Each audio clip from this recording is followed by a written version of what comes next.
Listen well. The ancestors are speaking.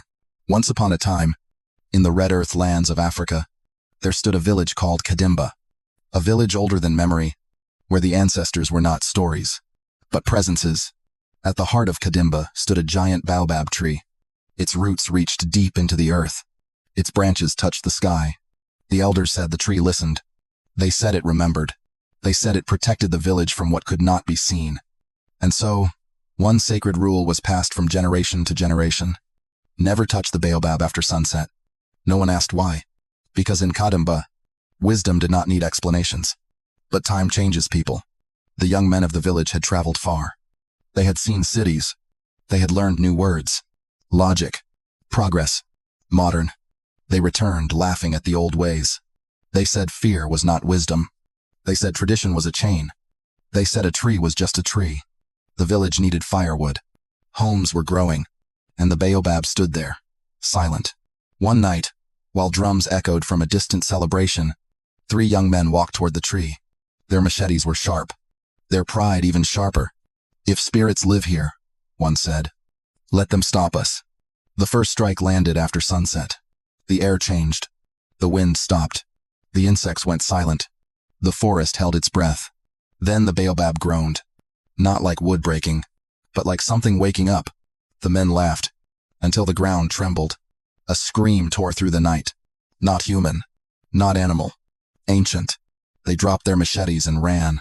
But the forest no longer recognized them. Paths twisted. Shadows moved. The darkness followed. Only 2 men returned to the village. The third was never seen again. By morning, fear had entered every home. Children refused to speak. Animals fled the land. The river slowed, as if afraid to pass. The elders gathered beneath the broken sky. An old woman, bent like the roots of the baobab, spoke softly. "The tree was not sacred because it was powerful," she said. "It was sacred because it held what we buried long ago." That night, the screams returned. Not from the forest. From inside the village. Over 7 nights, 7 people disappeared. Each one had mocked the rule.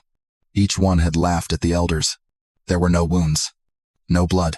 Only empty spaces where lives had been. The villagers begged the elders for help. "Stop this," they cried. The elders answered quietly.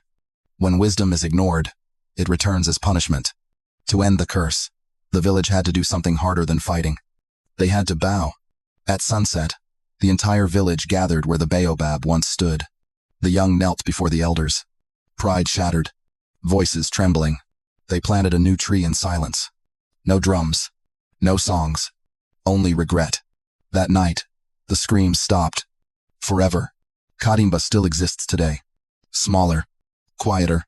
And when children ask why the elders are listened to, they are told, not everything old is useless. Not everything new is safe. Some rules are not meant to control you.